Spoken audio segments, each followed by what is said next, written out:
Hey, and we're live. I was just saying how who knows when we're going to be live, but it has happened. I'm here with my good friend Mal Cooper. I'm one of the best humans in indie publishing. And how are you doing? You want to introduce yourself for everyone who may not know that you as well as I do? Sure, yeah. I'm Mallory Cooper. I write science fiction under MD Cooper. And together with my wife, Jill, we run a company called The Writing Wives, where we primarily focus on teaching authors how to do more with Facebook ads, as well as a host of other marketing things. And we just recently launched something called Offer Ring as well. Yeah, amazing. I want to talk about all of that stuff. I just right before this thing finally got my author ring application in. So Nice. Um, of course, I always have this issue whenever I do anything indie publishing related because, like, I write mythological fantasy that, like, is neither urban or epic. It's like, or I mean, it is high fantasy, but it's like across time, space, and eons. And I'm always Hmm. like, so I joined both. I joined both the epic Sure. fantasy one and the urban fantasy one, and we'll see. Like, I was like, you have this approval of where people get seated, so I'm just gonna let you guys handle. This is All your right. problem now. Um, Perfect. before we get into talking about authoring, I just kind of one of the things I always respected about you is that you built both a very successful fiction business and a very successful nonfiction business, and you use them to kind of like you not that they're interchangeable, but like you've used learnings from each to inform the other. And Hmm. since Substack has so many like multi hyphenates in the same way, like how do you think about balancing all of these pieces of yourself together? That implies like I find balance. Is that what you're suggesting here? Oh, I mean, maybe you don't find balance. I don't know. I'm always really interested in this because I don't care. It's like my answer is like I don't know. I think adults are adults, and like Hmm. if they want to see my fiction books, they'll be like, oh look, weird monsters. And if they want to learn about Kickstarter, they'll be like, oh, Kickstarter. And they don't like have to, like, people can make their own inference, but that has not been super successful with me when it comes to actually like search and organic and ads and such. Yeah, that's true. Well, I guess part of the thing for me is that my author brand is kind of separate, like, it's, under a pen name MD Mhm. Cooper. So I have a bit of a distinction there automatically. I am actually surprised how often people who like, other authors to get to know me and my work and then go read my fiction books. I'm always Mhm. sometimes people are like, "Oh, yeah, I read your books." I'm like, "What do you mean you read my books? Like, why? I'm another author. Why are you reading me?" Because your But, books are great. I've read your books. They're great. see, look, I know you read my books. It's weird. Yeah. And so is it, I mean, I've probably been on like 100 hours of your live streams at this point, but like reading one or two of your books is the weird part. Like, Okay, that's a good point. Fair enough. I mean, I always have this thing. I'm like, you are on like every call I do. You're on for like 2 hours. Like it's amazing. But I honestly, I actually feel similarly because whenever someone asks me a question about fiction, I'm like, I don't want to talk about my fiction. Like, I don't want to be perceived there. I'm happy to help you with your Kickstarter or you're like your this thing, but like. I wrote the fiction books. You read the fiction books, and I do not want this a Yeah, that's two-way the end of our interaction. contract. That's the whole Right? thing. Yes. I It's think like yeah, I think part of it too is, like, with other authors, there's always a bit of, like, "What if they don't think I'm good? What if they think I'm a hack?" Like, I've successfully fooled the readers, but I don't know if I can fool other authors. yeah, I wow, this is all dredging up so much shit inside of me because like I feel similarly. I'm like, okay, it's very like my nonfiction writing doesn't have to be that good for people Mhm. to use it Yeah. because all it has to be is clear and concise and like actually do the thing that it says.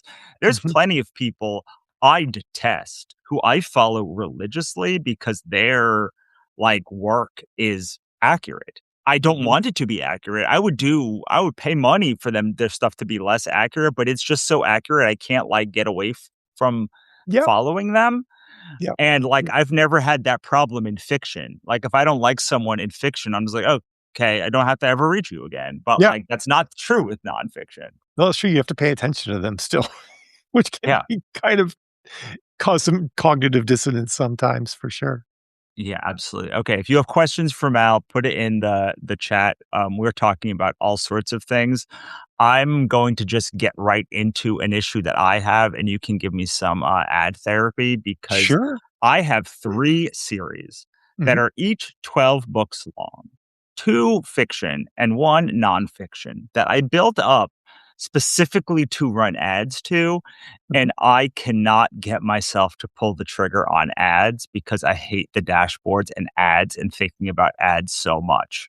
So, um, please fix me. Why, why am I like this? Like, why can't I just figure out ads? Like, why are ads so hard, even for someone who like has so many books in their back catalog?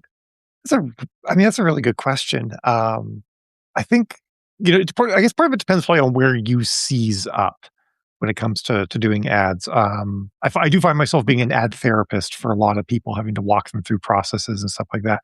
One of the things I always tell people is do the creative work up front. Come up with your images, write your ad copy, write your headlines, do all that stuff up front because that's fun and creative. And if you try to do it at the end, which is like the flow that Facebook takes you through, the creatives at Mhm. the end, you'll just be like, I'm done. I don't give a shit. I'll just put anything up at this point just to be done with this system. So I always recommend doing that, and then when and then the next day go make the ads. Mm. Um, I and mean, do creatives on one day and then and then actually put the ads together on yeah, another day. exactly, yeah, and that way you don't also because like some people have trouble switching, especially going from admin kind of like filling out forms work to creative work that works for so few people that most people like get to that point and they're just like fuck it and they'll like close the window or something like that. Yeah, I So think my problem is more I just don't freaking care, like, what is winning, like, what ad's winning, like, I'd have there's no interest in like, I, like, do not have that gene to be like, "Oh, this dropped my ad cost by, like, 50 cents." Like, I have so much interest in life in general of, like, mhm. just everything, and when it comes I've run so many ads in my life, and I'm just like, "Well, I guess that is, like" it's like I feel dead inside when I, like, look at optimizations, and I know, like, I've talked to you ad nauseum about, like, all of these things, and I know you love it, but, like, my problem is just, like, I don't think I have the attention span to, like, That's care possible. about ads for that long.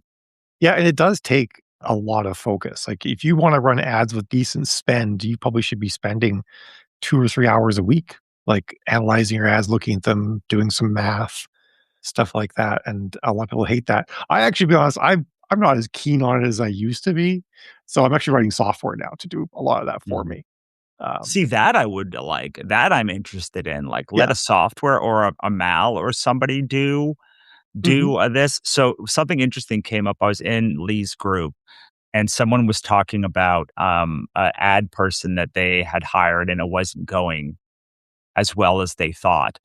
And Jill commented, you know, like there's a lot of factors that go into like whether someone can actually help you as an ad person, like whether like it's your catalog, how much you're spending, like all of these Hmm. things. Said like sometimes it like it's just changing an ad human who like can unlock like profitability for you. It's true. Yeah. And Yeah. There's been people that for whom I was not the right person to run their ads. For whatever reason, I just couldn't find the exact right audience. I couldn't find the right creative, and they find somebody else, and that person can nail it. And then there's been other scenarios where they've had other people run their ads, and those people don't do a good job at it, and I'm able to make their ads work. So there's definitely some of that. how does something so data heavy that feels like it's all data, like once you look at data, like data is data and data is true, but like clearly this is not the case. So like what The what are the change what do you think the difference are the is? results are true. Like you can look at the data and the results and be like, this is working, this is not working. Because at the end of the day, like, am I making more money than I'm spending? Like there's a point where it becomes unarguable as to whether or not an ad's working. But the Facebook platform is such a black box. It's a black box to Facebook at Mhm. this point. Um, I work with a lot of people, and they're like, "Well, what if we did this? Does it work better if the person is on the left side or the right side, or we show the book here?" I'm like, "I've seen every possible combination work, and I've seen every possible combination fail. Like there are unknown variables that we can't determine." Um, and we just have to try things in some cases. Like there's stuff that's more likely to work and there's stuff that's less likely to work. But every single book, every ad account, every product page, blurb, you know, book cover, they're all different. They all and they have to you have to do multiple things. Like we have to get like the Facebook API to like the ad and pick it. And then we have to like get the Facebook or not API, the AI to show it to the right people. Um, and then we have to make sure those right people actually like it themselves and click on it, you know, and then the product page has to convert. So we're like serving like multiple masters in a way. We're serving actually several AIs inside the Facebook system or Amazon, depending on which one you're using, and then we're trying to like actually get humans to do things as well, and then make all that stuff work together. And it's I tried to do the math at one point a couple of years ago, and it's crazier now. It's in the hundreds of variables per ad, Mm. and most of them are unknowable. You only know about them. You can only make guesses about them in the results. So that's why I think it's so I might never come up with a certain kind of idea. I'm just me. I have my own experiences. I may never think of if I word it like this, that might grab people, but someone else who has different experiences could come up with that. So that's why there is just an element of like, the ad creator could be part of the part of the Right. confound in a way, you know. Yeah, so what I want is to take an ads course and for the answer to not be just make good creative with a bunch of options and test. And, like, literally, I've taken every ad course that I can It's always find, and I'm always like, "They're gonna have the answer," like you, Melissa, like, dozens of people, inside and outside, and the answer is always make good assumptions, do g do good like, put a lot of options out there, and then, like, test stuff that's against each other, and something will stick. yeah. Yeah, there are no silver bullets. There are no it's 100 golden BBs is what it is. There's no silver bullets.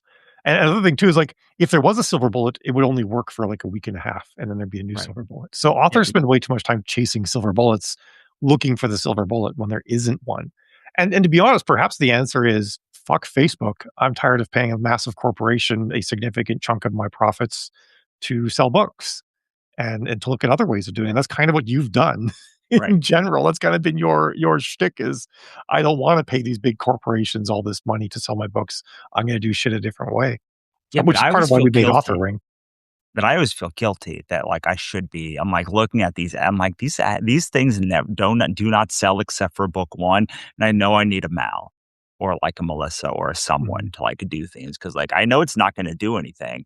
I feel guilt, but I don't feel shame, and I don't actually, like, care if they move because the universe will make it work. But I sit every morning and I'm like, why did I write 12 books in all three of these series? If I'm not going to run ads to it. Like, why did I do that? Like, what a silly thing to do, Russell. No, you made a bunch of money off Kickstarter, I think, perhaps. Sure. I mean, yes, that is accurate. But Mhm. like, I could have I don't know. I could have made a potato salad and made $50,000. Like that. I mean, that happened on Facebook too. So like, there's all sorts of things you can do to make money. Like, Mhm. but so I do. You said authoring, so I want to kind of shift this, but I want to do a transition about AI because Sure. this seems like a like the result of a bunch of different experiments, both inside and out of AI, that brought you to authoring. And you guys are always running really interesting experiments, both on the writing side and the business side. And so I guess I just like, how do you think about using AI, especially as it gets like smarter and smarter and can do more and more things?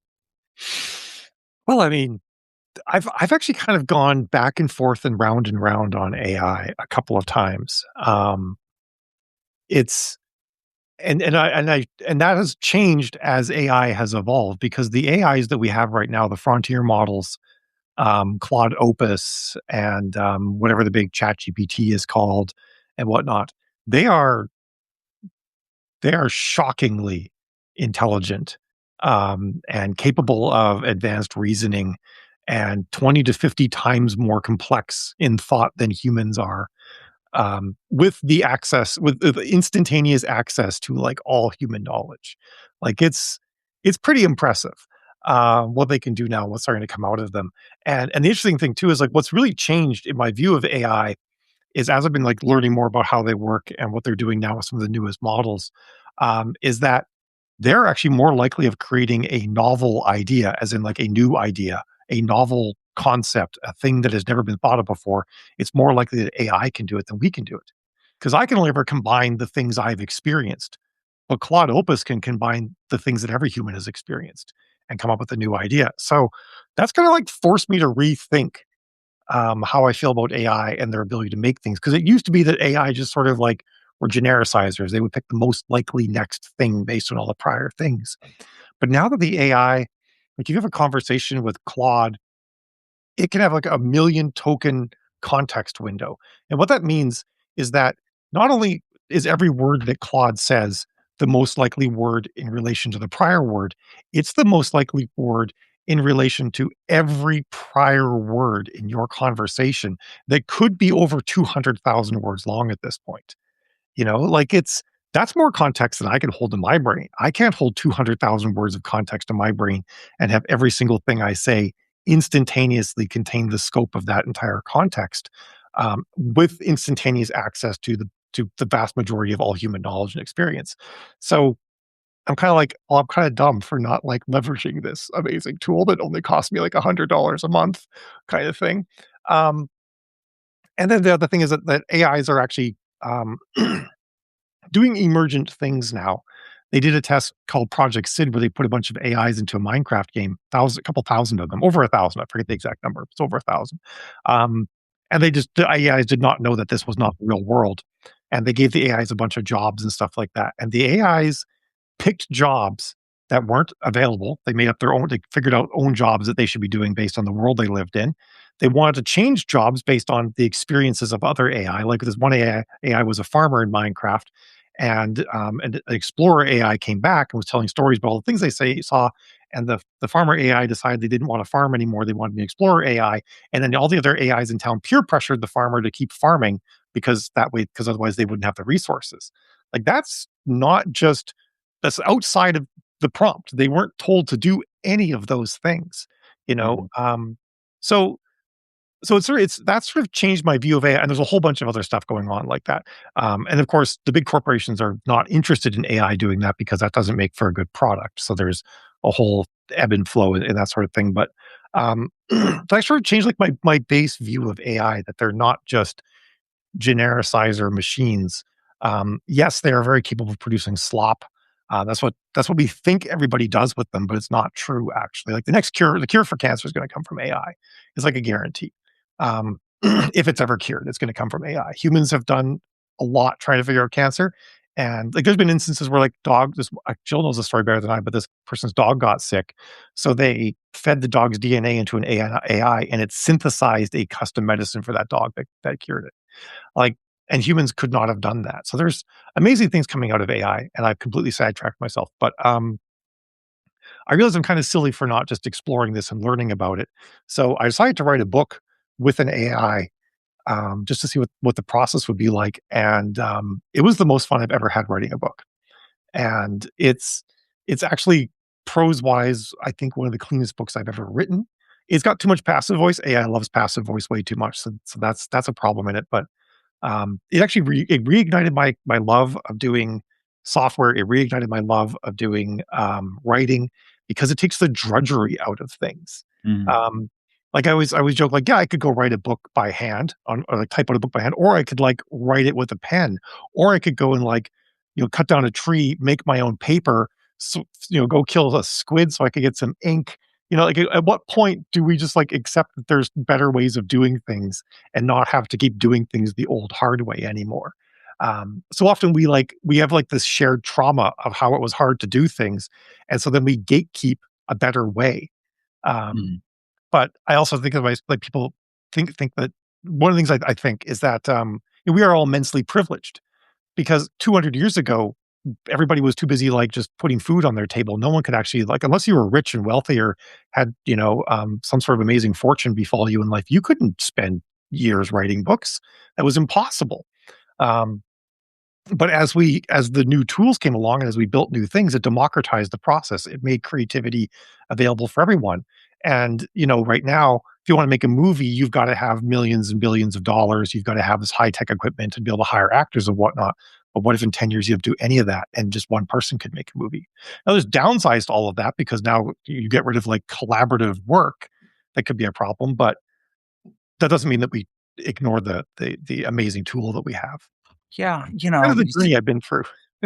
I don't know, 'cause you say like, it will eliminate the need for collaborative work, maybe, but collaborative work will still exist because, like, Mhm. movies don't have to exist. Like, books don't Yeah. have to exist. The biggest thing that I tell people when they say they don't like marketing is like, "Why is your name on the cover then?"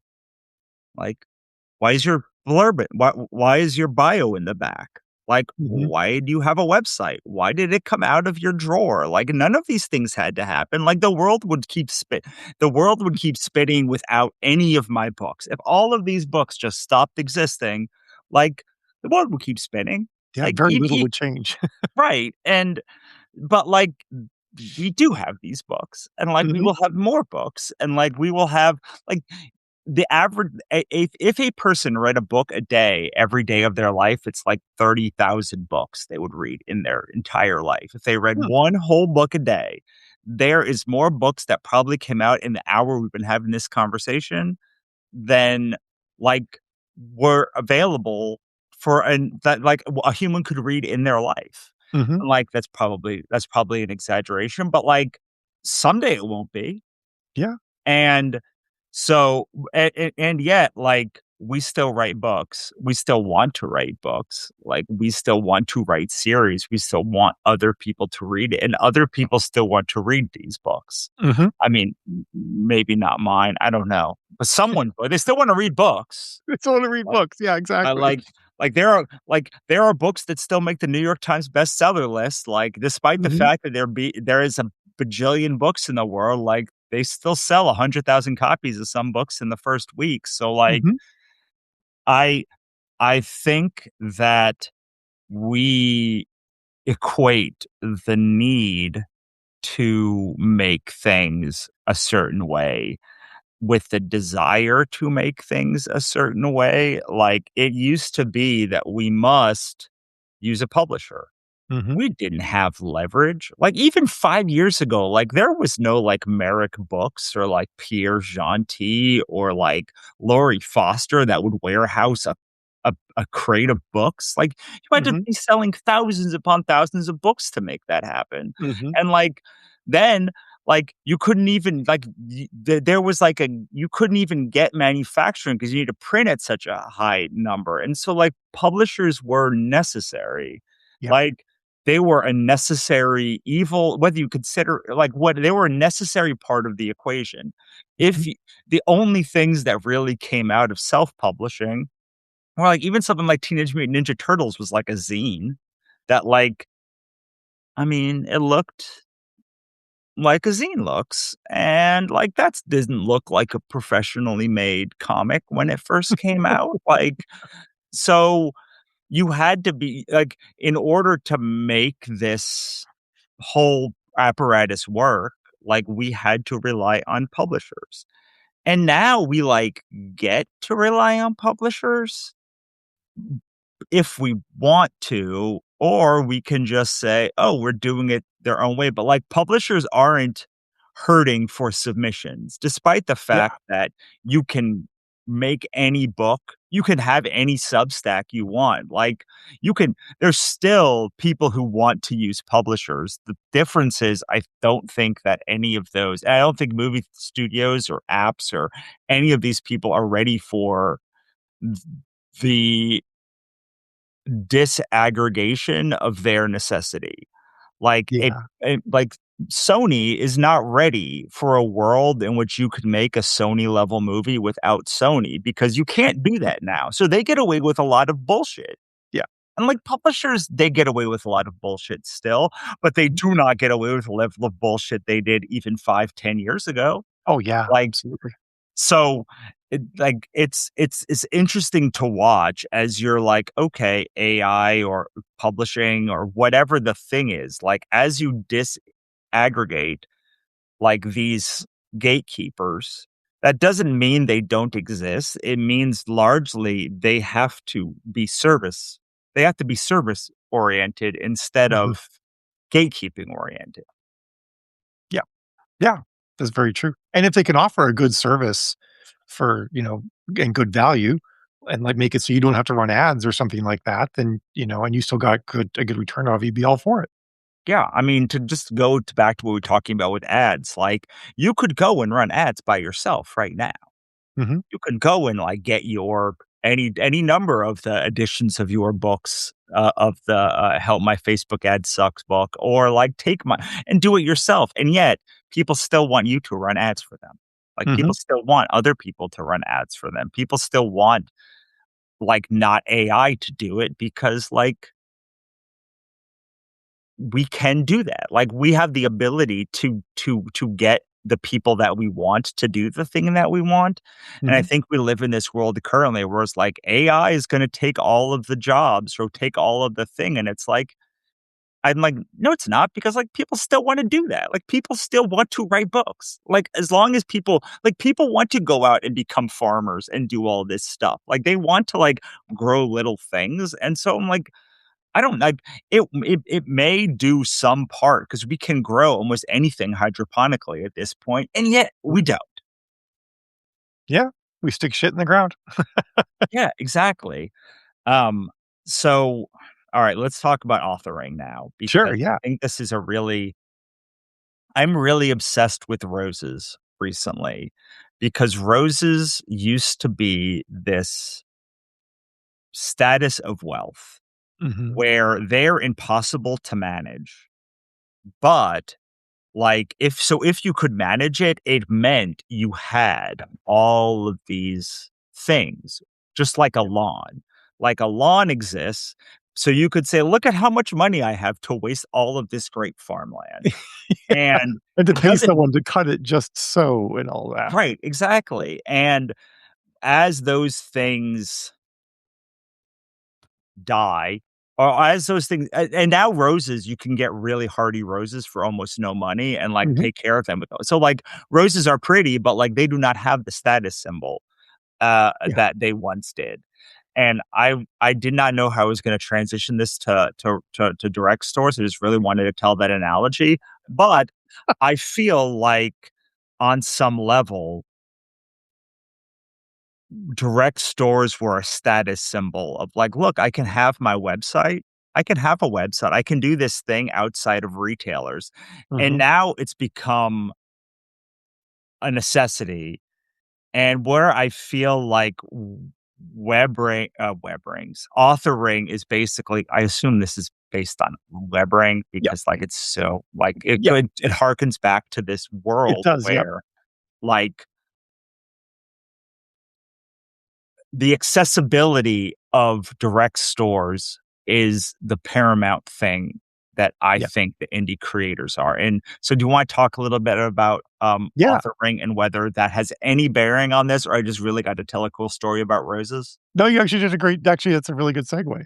Um, because, yeah, they are something that, like, they're not quite like something that anybody can do, just like not everybody can grow plants and manage plants.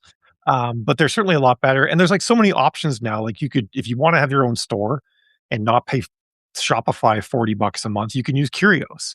Curios gives you the option to have like a free store at their lower at their if you don't sell that much. If you start going over a certain level, then you have to move to a paid tier. But it gets your foot in the door without a bunch of money. There's so many ways of doing it now that it's I think it's becoming something that any author can do. The problem with everybody running their own direct store is that we lose the collective power of something like Amazon. Amazon is able to sell a lot of books because everybody goes to Amazon and that's where all the books are and it's easy to find the books. It'd be like if you couldn't go to a bookstore, you had to like find every author's house and go to their house to buy their books, right? Like that would be terrible. And that's the way that authors direct sales stores are right now, basically. Like if you want to buy books directly from an author, you got to figure out where it is and effectively go to their house and be like, can I buy your book? And all of the solutions that people have been having, this actually came out of while I was doing a podcast, and I was lamenting the fact that, like, I want to help people, but I don't want to be a publisher. I don't want to start some sort of new retail business because it doesn't solve the problem. It just puts another middle person into the mix. It just makes like another smaller Amazon somewhere else that we have to work with and whatnot. And the real power for authors is if we can sell things ourselves. Um, and then we get direct access to readers and we can communicate with them and we can upsell, we can tell them about the next book, which we can't do whenever you use retailers. You're always beholden to their programs and their algorithms and whatnot. But on the flip side, I work with a lot of authors doing ads. And while some authors can just absolutely kill it running direct sales ads. Other authors can't. And it's a heavy lift on your own. You're putting a lot of money in Zuckerberg's pocket to try to make your direct store work. And even though like my livelihood is in great part based on helping people put money in Zuckerberg's pocket to hopefully make some more money themselves, I don't actually like that much. Like I want authors to have more of the money for themselves. And so what came out of this conversation was, what if we could somehow have discoverability for authors, direct sales stores that didn't involve, you know, having to only like didn't makes you had to do 100% of the lift yourself for every single person that came to your site. And so that's where authoring came up, and it's like Webbrings, it's like the old Stumble Upon that used to exist. It's just actually, I'll share my screen and show what it looks like to folks. It's just a Yeah, little because I was bar. gonna do that was what I was gonna do, so you do it, it's Yeah, even I'll better. do it. Yeah. All right, because I got it ready and everything. All right, so this is what Authoring looks like. This is actually the reader site because I figured like, geez, once we know all the authors out there that are selling direct, why not have a site that lists them all? That would be pretty cool. So this is the site that exists. It's going to evolve as we get more people on it, but I really do like the idea of like I say right here, put less money in corporate pockets and buy stuff or buy direct from author stores. Like that's kind of our idea Mhm, is do all of that. And then down right. here we've got all of the different rings that exist right now. And you can click on fantasy, and we can see that in romantic fantasy, for example, there's 6 authors. And if I click on that, I can see if they're selling ebooks at all, if it's just print, if they have audiobooks. And then I can say like, yeah, I want to see what Nova's got going on here. So I click on Nova, and up at the top of the site, we have like the previous author, random next author thing going on, and I can just go and wander through all of the authors in the romantasy ring that I clicked on, and work my way through them. And if I find something that kind of like looks cool, like ooh, sapphic romance, let me check this out. And I can be like, cool, I want to get some sapphic romance standalone books and get into this and buy the book. And then when I'm done, I might wander off and check out some other author. In addition, um, people can you can be in more than one ring. And I actually kind of hopped rings a little bit here. It looks like Liz is only in one ring, so I can't change rings. Um, but let me go to someone. This one's taking a bit to load. That is the one. Oh, here we go. So Jennifer Ron is in epic fantasy. They're in space opera because they sell different things, and that authors are allowed to be in multiple rings. We do check. We're like look to make sure that like the rings that you're in, that you have some books in your store they're in those rings. And then I can now I've like wandered off to space opera, so now I can go and check out some other space opera authors. And what that allows is just this organic discovery.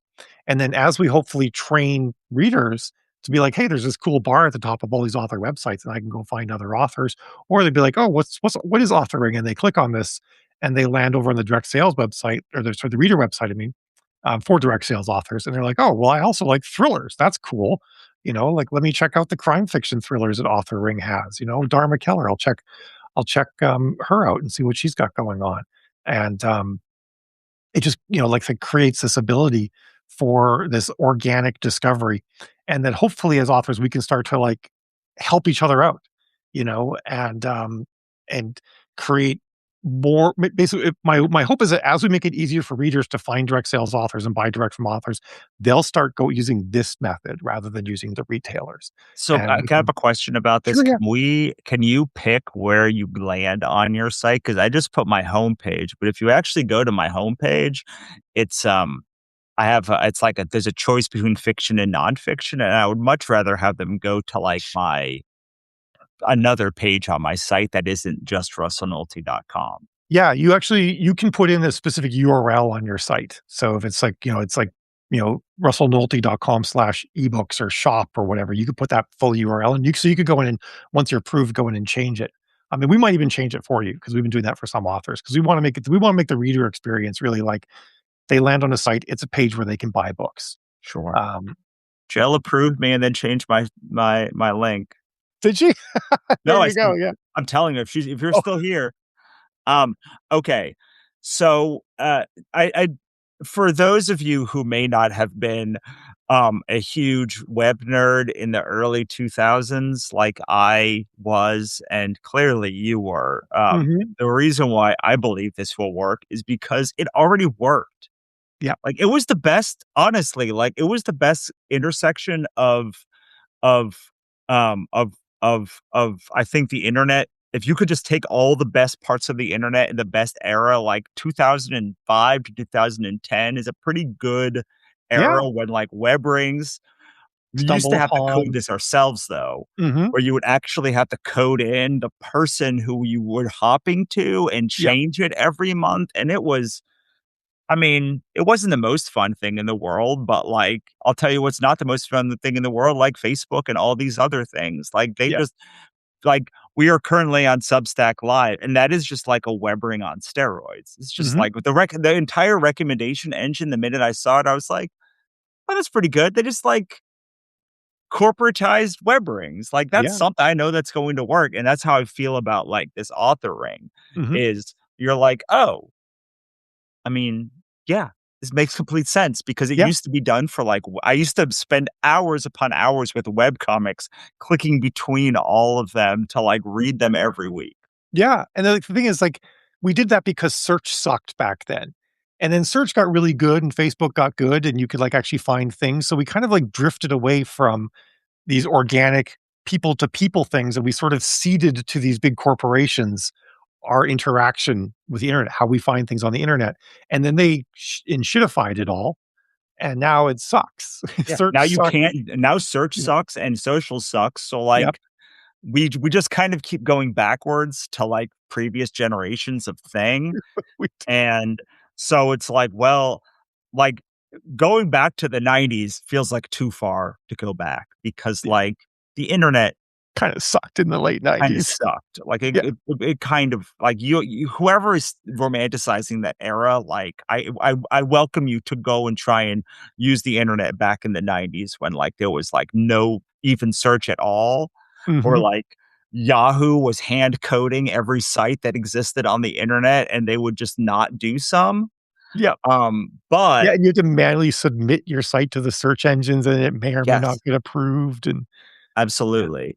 And I th th this feels very much like curation, which yeah, is, to me, the last great bastion of like, what will never be able to be taken away from us is, like, yeah, we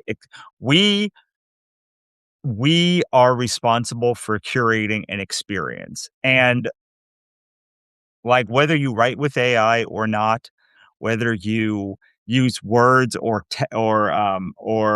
dictate or audiobook or whatever the thing is, it's like at the end of the day, what you have is an experience, and that is mhm, what you are selling to other people. And your taste is what determines, like, whether someone stays and how long someone yeah, stays.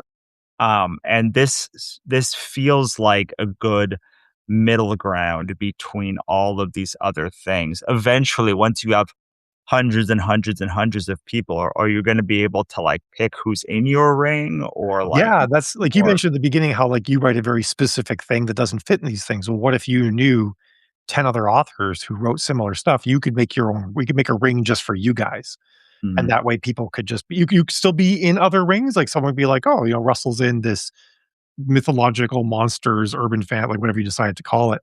But he's also in like paranormal fantasy or high fantasy, so they could tab over and then they could start wandering through high fantasy, which you'd also show up in. But if someone just came natively to your website, then they would end up on your main ring and see, and you could have like this smaller group with just these people. Right now, we're not doing that. We're trying to keep things broad, just so that rings don't sit around with one person in them right, forever. right, But right.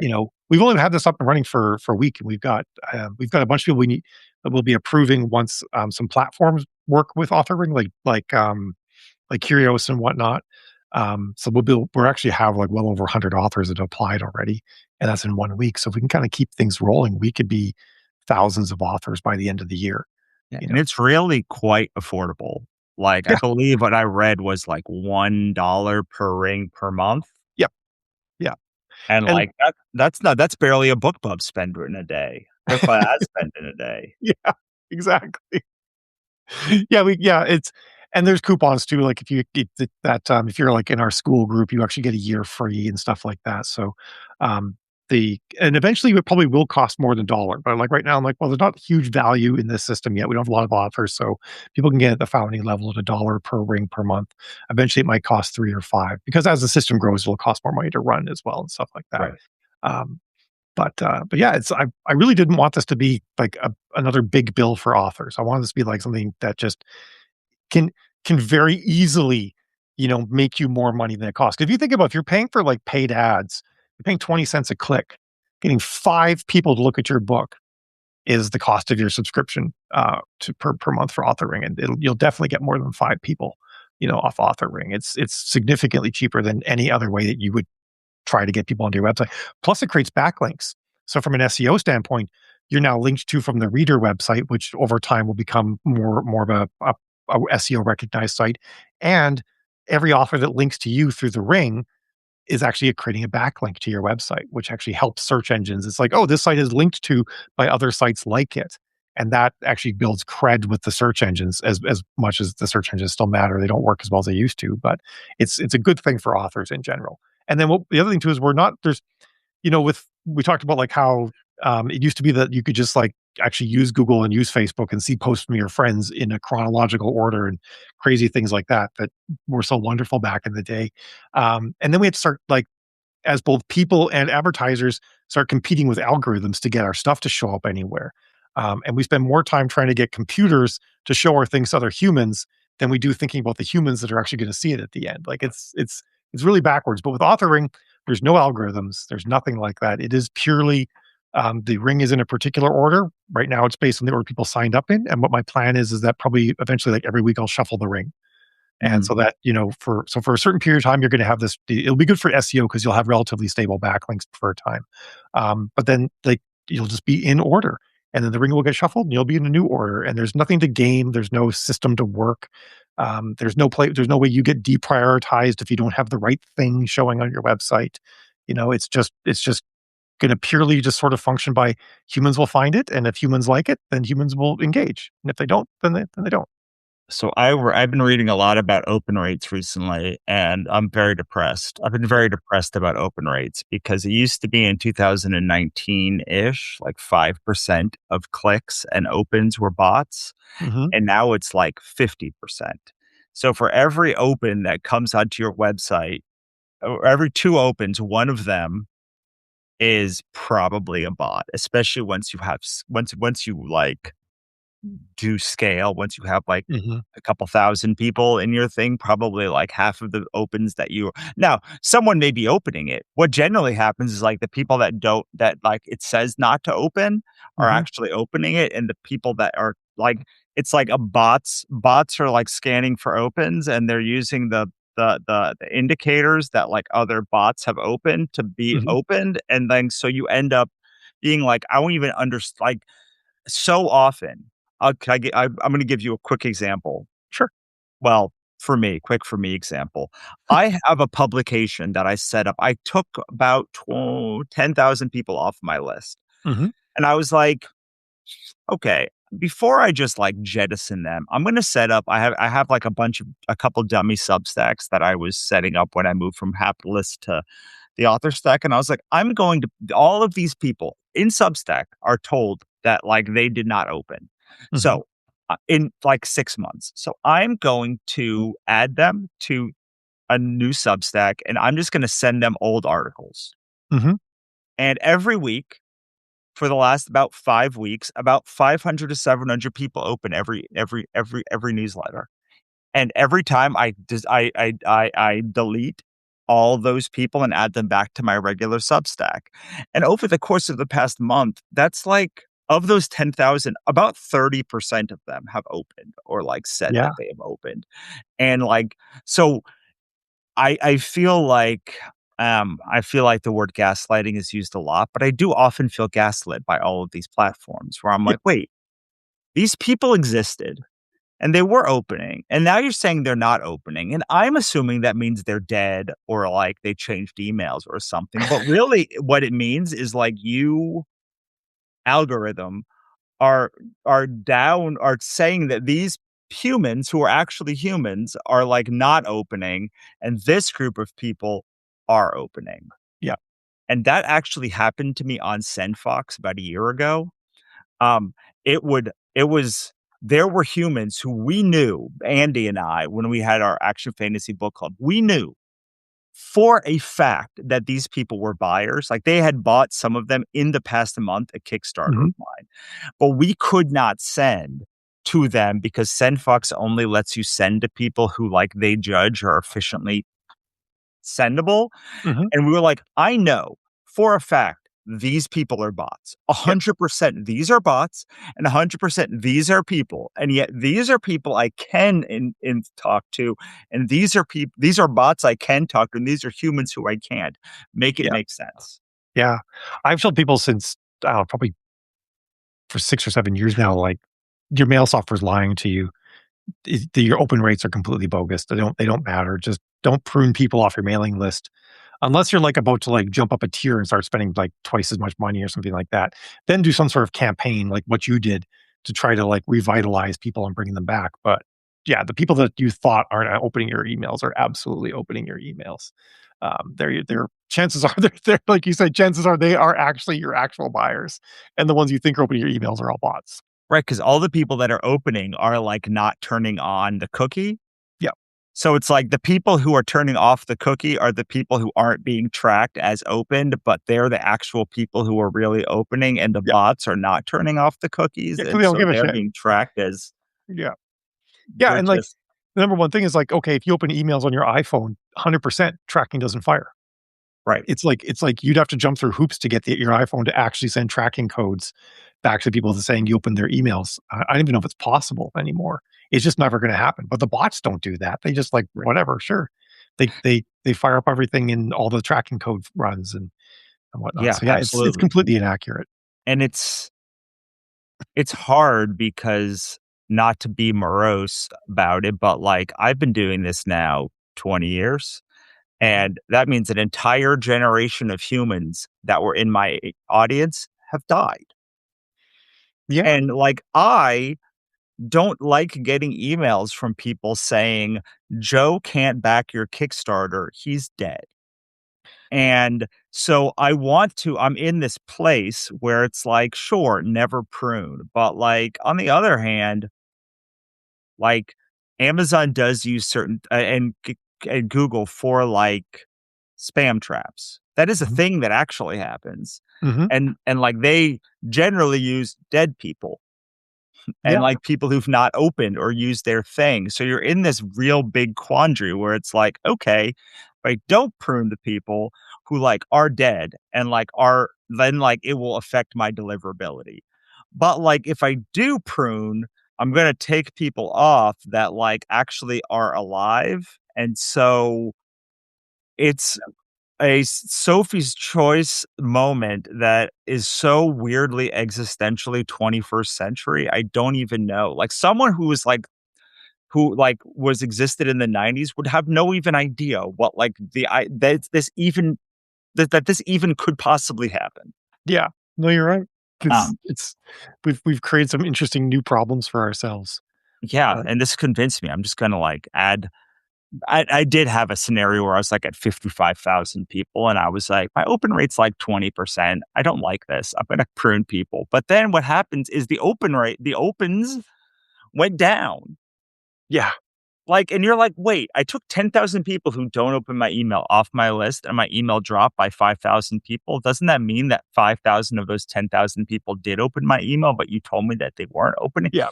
It The is ma such like a Kafkaesque nightmare. Yeah, the math ain't mathing is kind of what ends up happening a lot with that, which is why I just never prune my list. I'm just like, I've just decided that's the route I'm gonna take, because you gotta make a choice. So I'm Right, just like, "Okay, I'm emailing dead people also, but, I'm just not gonna prune them out. If their family doesn't like eventually the account will get shut down and it'll bounce, or maybe right. their family will unsubscribe. I don't know, but Yeah. Yeah, yeah, yeah. just have On to. that morose note, let's work towards wrapping up and try and bring it back to authoring. Sure, And yeah. like, I think we've pretty well established the why Yeah. of authoring, and that it seems like it is a widget that you add to your site. Mhm. So it's pretty easy for a Yep. per. Can you just talk about what the actual process is once you get Yep. It's just a authoring? it's a little snippet of code. I'm gonna be working on some videos and stuff like that to help people be able to do it better 'cause, not everybody's super savvy with this sort of thing. Although a lot of authors have actually done it. It's working. Let me just zoom in and share my screen again. Share screen. So once you're approved and signed up, you'll see the code for your author ring that you're in. And if you've joined multiple rings, you can choose which one you want to have be your default. So you're like, oh, I want when people come to my website, out of the blue, the ring that they should see should be the space opera one or something like Mhm. that. So you can choose what you want to have be your default ring, and you just copy this code, you stick it someplace where it loads on your website all the time. If you're using like Wix, it's pretty simple. You just go to settings, custom code, and then you tell it to add this JavaScript to your body. If you're doing Shopify, we tell you to put it in the theme liquid if you're using that theme. Am I doing all of these codes or just one of You these just do codes? one based on what you have. Okay, You know, so you just you do whichever one is the primary one, that's Yep. what you're adding? Yep, just so for most websites, you're basically just gonna grab this piece of code, and you're gonna, if you're using WordPress, there's a plugin called WP code, so you just load it in with WP code. Shopify is kind of the biggest pain in the butt one because you actually have to edit a theme file. But Wix, you just paste it into a box, and then it just fires up on your website and shows up on the top there. And even things like we have some basic theming, so you can choose a light or a dark version, and that happens like instantaneously. You don't need to change anything. Something we're working on with like Curios is all you have to do with them is just put in your token. So if you have a Curios website, you'll just copy and paste your token, put it into a box that they have, and then it just works. So for some scenarios, it's even easier than dealing with the code. But I'll be making videos for each one of these things that actually says like, hey, go here, click on this, paste it in there. But a lot of people are figuring it out on their own pretty well, actually. Yeah, I mean, you got a bunch of indie authors. They tend to be pretty self actualizing. That's true. Yeah, we'd get things done ourselves, and so we also use Stripe for the billing, so we don't have your credit card number or anything like that. It's all done through Stripe, and I'm even being so conscientious that if you cancel a ring, but halfway through the month, we will credit you that 50 cents. So we got like all that worked out. Awesome. Awesome, awesome. Okay, what do we miss talking about?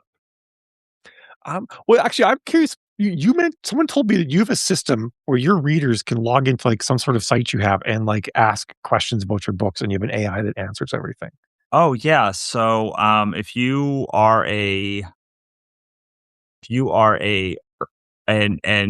unicorn member, so that's our top tier membership. Mhm. We are you get access to Russellbot, which is trained on like 2.9 million words, like exclusively trained on 2.9 million words that I've said over the years. Mhm. And it sounds like me. It writes like me. It's like we've had it now for about a year, and it's easily the number one thing that people like about Capitalist.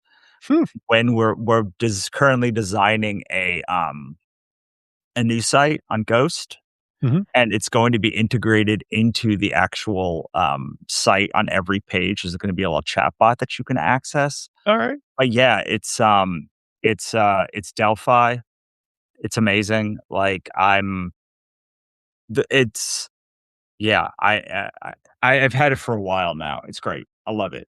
That's super cool. I'm working on some similar stuff, so I was kinda curious if you had anything like that, or curious what you had going on because I'm working on a system where authors can actually, introspect their own books and they can have a system that introspect their own books and like make a lore. I'm calling it the lore oracle that their Mhm. readers can actually like access to learn about their books. Yeah, what I looked into Bedrock a while ago, Amazon Bedrock, to, like, Hmm. actually do my own one, and this is the first one. So, like, I actively look and see if there's any better AI coaches on the market, but, Hmm. like, so far, the problem is not that people use them or have them or that they exist. The problem is mainly that, they suck. Yeah, that's the big problem. They suck. And Yeah, you're like, well, I'm happy." Like, people are always trying to get me to switch to their thingy, and I'm like, "Yeah, but, like, the experience, like, this does not sound like me. It is not my methodology. Like, what is even happening here?" So, yeah. probably Yes, yours is working because you took the time to actually fine tune the model. well, and I had, like, a dozen I tested, like, a dozen other ones. So, like, Mm, I still test a bunch of different models, and I still have not found anything that is even close. The main thing that I don't want to pay, like, 4 times more to get API access, so that's what I've been, like, I wanted to be able to say, "You are a member," which mean "We are a member of this in Stripe," which means I give you access to my AI coach over here. mhm. Currently, I do it manually, but honestly, for what I get back, it's, like, it's a very good deal. Like, it's a That's very cool. good deal for me. I was Um yeah. So you're doing your stuff all. Yours is all based on your nonfiction, then, right? Yeah. Okay, Yeah. yeah. Yeah. Yeah. That's really neat. I'm working Yeah. on the one I'm working on is based on fiction, so authors could load their books into it, and their readers could, like, have, like, an encyclopedia they could they could I query. think that's really cool. I mean, is that gonna be like, so you have your authoring and then you have your chat bot in the same thing going together, and then you have, like, each place has their own has the same has, like, their own chat bot every time you do a thing? I mean, that would be a pretty cool thing to do eventually. Yeah. I've got a ways to go. The thing I'm doing with mine is it's not using any corporate AI. I'm running all the AI models on my own equipment. So if authors upload their books to put them into the lore oracle, it never goes to some company. It stays on my servers. And Okay, I do have a really important question. Why is it not called the Loracle? because I haven't actually rolled it out yet. So Like, it's not lore oracle, it just sounds like Loracle. It's right there, like, it is or Loracle. Well, it's got a bunch of different things too. Like the part where you like upload your books is called the lore master. And the part the sure. readers would integrate with is called the lore oracle. But, Yeah. it's great. I love So, another thing I'm working on too is like so authors will actually be able to plug it into like Open Router, and then or directly into like Claude or ChatGPT. So even if you didn't want to open up to your readers, you could use it to ask questions about your own books. Be like, hey, had Sally ever met Jerry by the time she did XYZ? And then it would go Right. and like look in your books and find the answer for you. Yeah, I So mean, I love that kinda stuff. Like, to me, like, that is, like, the magic of the time we live in, is, yeah, like, you actually kind of are a wizard. You can yeah, do the thing and not just dream of doing the thing, but you can probably do that thing, and it's a relatively recent phenomenon for it anyone who's, is. like, getting in here in the near term. There's always bad versions. Like, the reason that Webrings, kind of fell off on top of what we all said was just, like, they were kinda janky. Yep, they're a Like, little over bit time, janky. like, people would fall off of the ring, or, like, someone would not update their thing, and you just started getting a lot of 404 messages, Yep, and, like, so you couldn't do an authoring probably in this way without, like, just an insane amount of code yep, 15 years ago. But, yep, like, now you can just kind of magic a thing, and, like, then in a couple days of doing stuff, it is there. Whether you're using AI or, like, some sort of template that you found. I just got yep, a Envato, like, graphic subscription that is all these, like, tarot mock-ups, and I was like, "Wow, this looks incredible." yeah. And, like, this didn't exist, like, 5 years ago, but now there's been enough time that, like, there's, like, 1,000 tarot card markups, and I'm like, "This makes me look so great." Yeah, no, you're right, like, authoring without, like, shared code bases. Because I mean, anything if you use, like, Claude or whatever to write code for you, what you're really doing is you're writing code in the backs of tens of thousands of very generous software developers who just put their code out there for free for anybody to use. Which incidentally, I think is why all the coders didn't realize authors would get mad that they read their books and put their books in Mhm. the AIs. Because in the coding world, you write code and you just put it out there for free for anyone to use. That's what all coders do. Like if you ever go to a website and you're using SSL to have a secure connection to that server and not have your bank information stolen, there's a coder who worked for free that wrote the system that does that called OpenSSL. Actually, there's hundreds of coders that worked for free to do it. And they just put it out there for free. So they're kind of like, I think they were kind of like shocked when they found that other creatives didn't want their stuff used for free. I think that's really actually the fundamental break that happened. Yeah. But also like if we weren't like 15 years into the open source movement at this point, I guess we're probably actually almost 20 years in the open source movement. You couldn't do this. The libraries wouldn't be there. You wouldn't even Claude couldn't do it. Claude can't write all that code from scratch. Claude's leveraging, you know, all this work that everybody's put out there for free. And now we can just build things like authoring definitely like was on the backs of all these people who provide free library. They're called libraries in the coding world. And then Claude actually helping getting a bunch of stuff roughed up and tested and whatnot. It still took about 60 or 70 hours to build it. Um, but other things like the ability to actually like make a system where I could like effectively create a living encyclopedia for my readers, that would have been an insurmountable amount of work Right. before this year. Like current year is when that became actually possible. Um, maybe last year. It was probably possible last year as well. But like that's really new. And I've tried paying people to make inside like a Bible for my books before. I've sunk over $10,000 into trying to pay humans to do it. And they would never made it more than 10% through my corpus. Right. And just couldn't produce what was necessary because it was drudgery. No one actually would like you'd kill yourself before you're able to do it. And now we have like these amazing tools that make it that these things are possible. So yeah, like there's downsides, but I think we also live in a magical time right now. And it's Yeah. gonna be pretty freaking awesome. Well, the thing with magic is, it can explode. Like, I don't know if you read, like, The Library at Hellbore, but it's, like, one of my favorite maybe my favorite example of, like, oh, magic is really dangerous. Like, oof, you don't want maybe we don't want people to have magic, like, I mean, so there's a reason why we don't have flying cars. It's not because they're not possible. It's because we don't want people flying cars around. right, exactly, exactly. Yeah. Alright, on that note, do you wanna tell us where we can, find out more about authoring, and then, Yeah. final thing, and then when we could say goodbye? You bet. It's authorring.net, all one word, 2 R's, authorring.net. You can sign up right there, and you'll be able to apply to be in certain rings. We approve them because we don't want the Amazon categories problem, so that's why we have a manual approval process. So we just make sure that we think you've picked the right rings to be in, and then we approve you, and you get an email to pay, and like it's $1 a month, and then you put the code in your website and you're live. And we've got over we're closing on 100 authors in just 7 days. So I think it's cooking, and it's going to help us all just be more discoverable and have to put less money in the pockets of corporations, which I'm always down for. Same. Alright, it's always great talking with you, Mal. I'll You talk too. to you soon. All right, Alright, bye, ciao. everyone. Bye.